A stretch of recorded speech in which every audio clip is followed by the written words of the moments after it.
Thank you very much, Annette, for the kind introduction, and thank you for the invitation. Actually, it was planned that I will be there in person in Munich, which is not far from my home, but at the moment I have to sit at home because COVID finally hit me at the wrong time. So I hope also that my voice will do it over the next couple of minutes. So what I would like to go into a bit more is how can we make really use of all these multi-omics association that come from either population-based cohorts or most disease-specific cohorts, especially in the big cohorts that we have available now. How can we really leverage all the data and the results from these data to answer ad hoc research questions, even enable people who do not have bioinformatics capabilities to reanalyze and collect the data and the results on their own.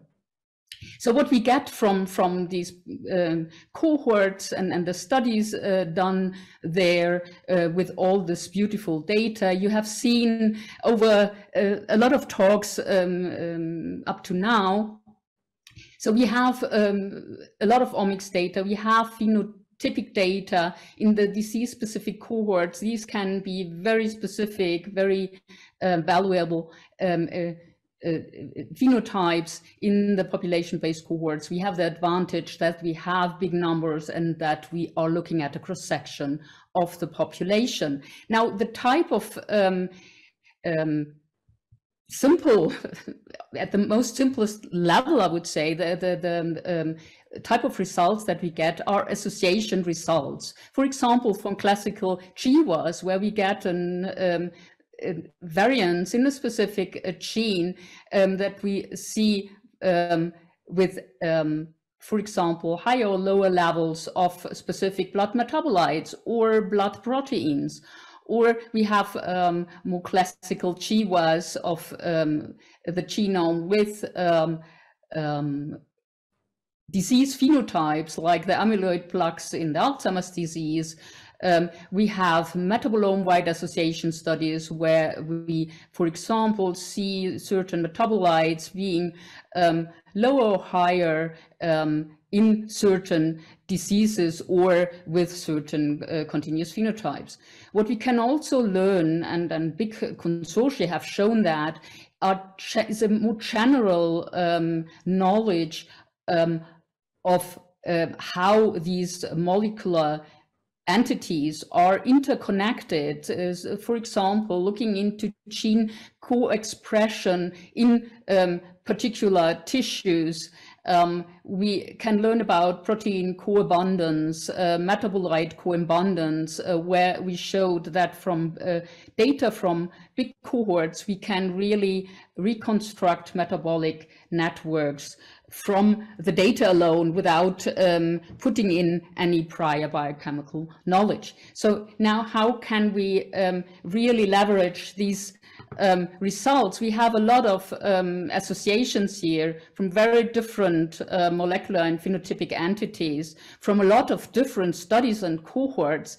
But as you have seen in the previous talks, there is a potentially interesting biological and molecular story and insight behind each of these pairs that I listed here.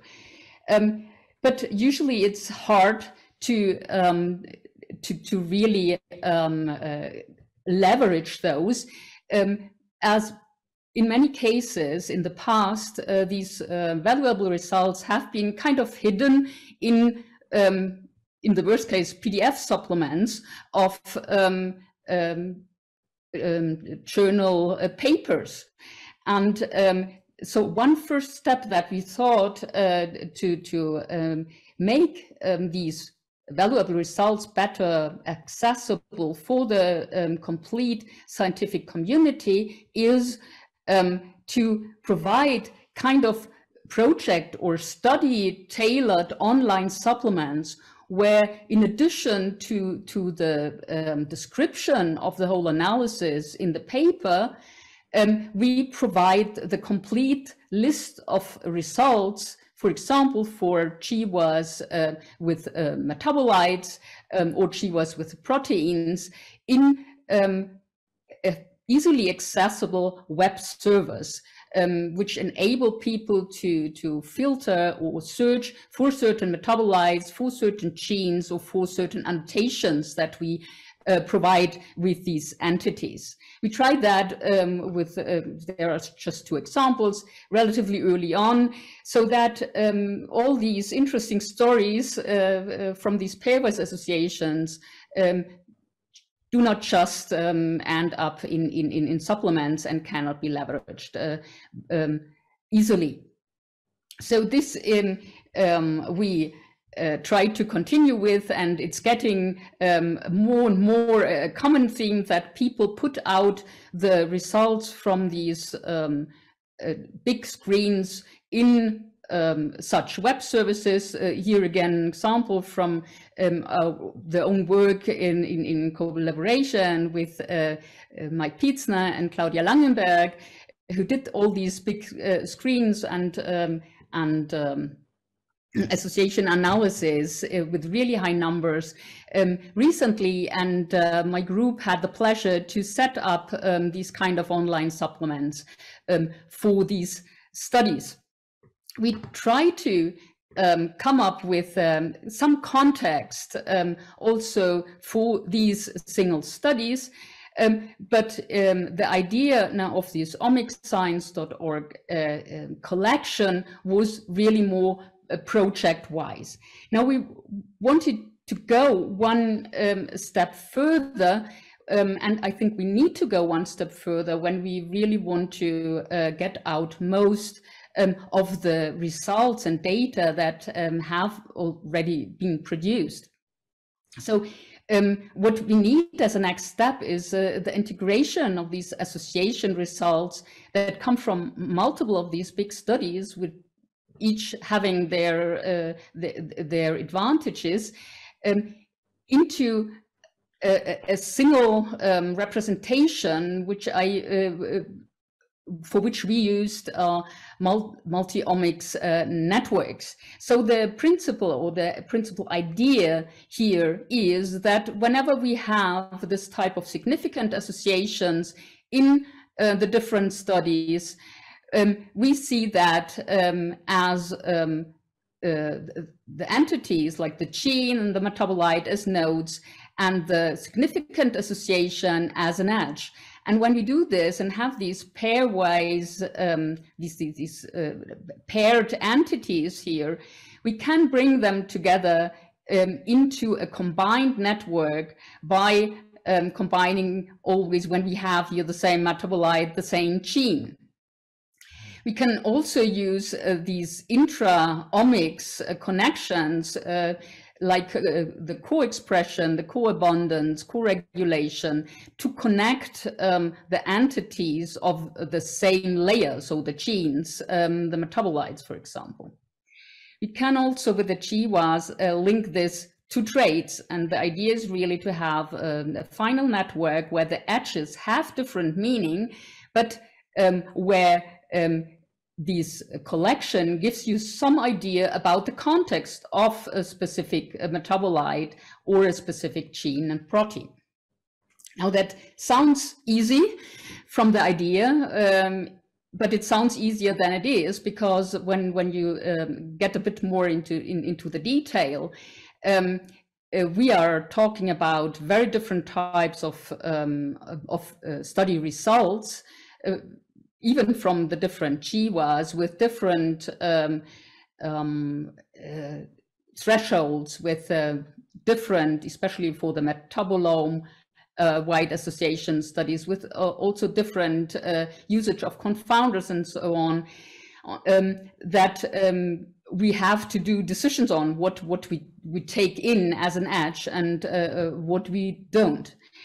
And also, we have a lot of information coming from protein, transcript, that and the SNPs that can basically best link back to a gene, and this mapping will be maybe most informative for the scientific community, and make it easier to browse through such a big network at the end. So we decided to have only one node for everything that we, at least in theory, can map back to a gene. So we have at the end in the network that we wanted to build genes, a gene node type, a special node type for traits, and for the metabolites.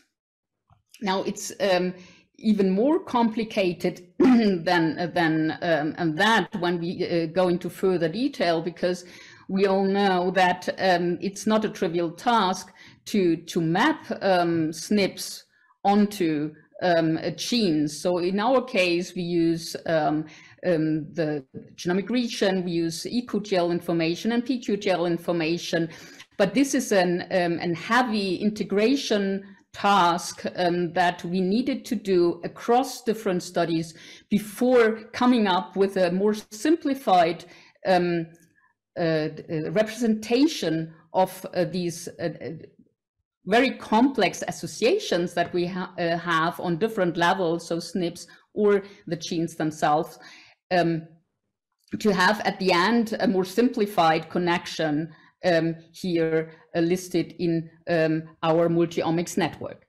Now that's all something was more on genes. The same complexity comes, of course, with the metabolites. When we talk about different platforms, we all know that this mapping is also between platforms is not always an easy task. So far, we tried to do our best here. And two people in my lab now really made this huge integration effort a reality, and set up a multi-omics network focusing, in our case, on Alzheimer's disease. And they built the Alzheimer's disease atlas. So this is Maria Wörheide, and a very, very talented Ph.D. student, and Matthias Arnold, who is leading the computational neurobiology team within my group. And they set up this Alzheimer's disease atlas, integrating, these are not the news numbers, we have an update from recently, so these are still the old numbers, but the same dimension. So we have hundreds of metabolites in there, the genes and proteins, and as we are focusing on Alzheimer's disease, we also included 66 specific Alzheimer's disease related traits. Altogether, we have over 5 million relationships between these entities coming from all these different studies. So it's not the list here or the logos are not complete, just to show you that this was really a big integration effort. And they made this accessible, this huge network, via the adatlas.org front end. And what you can do there is basically generating what we call context-specific networks and analyze them. So what do we mean by context-specific networks?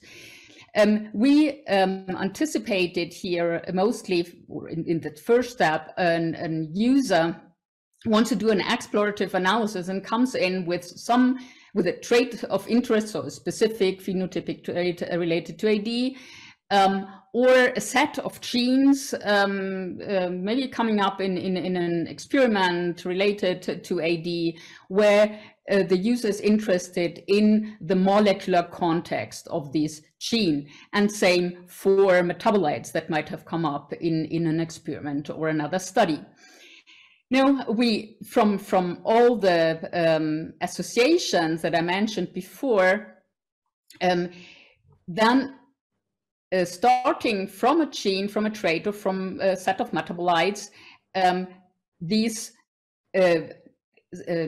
surrounding network of molecular entities is built. So here in the example, you see starting from 2 genes, in the first step, the direct neighbors of these genes would be added, metabolites will be added, the traits that are associated are added, and then the edges like co-expression, metabolite co-abundance, and protein co-abundance, so that you at the end have a context-specific network surrounding these 2 input genes, basically. So there are several options coming with the web server, where you can, for example, filter the co-regulation links that are included to brain-specific regions, for example, where you can expand the neighborhood for which you are doing this very first step. So in what the web service also allows you is to then analyze these context-specific subnetworks by several means. For example, the gene nodes can be overlaid by information from differential gene expression and protein expression analysis with respect to changes in AD. So you can then see whether something is upregulated or downregulated. We provide some node annotation and basic network analysis, but maybe most importantly, you can do enrichment analysis in relation to different databases, like the gene set enrichment in terms of GO terms, pathway enrichment, or other types of enrichment. Now, let me briefly walk you to a very simplified example that you can do from based on this Alzheimer's disease atlas. So that's the landing page. Here you can input your starting point, so you can choose either start with a set of genes that you can specify here, a set of traits or metabolites. That's really the input, the starting point. Here we chose 2 known risk genes for Alzheimer's disease, the ApoE and clusterin. That means I rush you through that. So then the first network, you can see what I showed you on a more theoretical basis before. You can expand that down here to the 1-step neighborhood. You can label it by the differential expression information. You see here upregulation in this cluster, for example, and some downregulation here. And you can do the enrichment analysis. Having done this type of enrichment analysis with the genes that come up in these context-specific network, we could show that we find genes enriched there that are also a target of certain drugs. And interestingly, in this list of enriched existing drugs, there were drugs that where clinical trials are currently running to test them for Alzheimer's, for their use in Alzheimer's disease, which makes, given that we have created this from this purely data-driven composite network, is hopefully convincing you that our Alzheimer's Atlas is of some help. So what's next? We will update this. We add further studies when they're coming in. We are funded to add microbial associations, also to Jan Grumsik, who will speak after me, and Matthias Arnold got big funding to identify candidates for drug repositioning on a more systematic type of approach than I showed you right now. We want to provide more tools to do a more global network analysis based on deep learning, and extend this idea, of course, also to other diseases or comorbidities. With this, I hope I could convince you of the value of data integration, and I would like to acknowledge my group, especially Matthias Arnold and Maria Wörheide here, and also Johannes Raffler, who set up the first version of the omics science, all our long-term collaborators, and the Alzheimer's Disease Metabolomics Consortium, especially here, and our funders, including so especially the NIH, which funded this resource heavily. And thank you for your attention.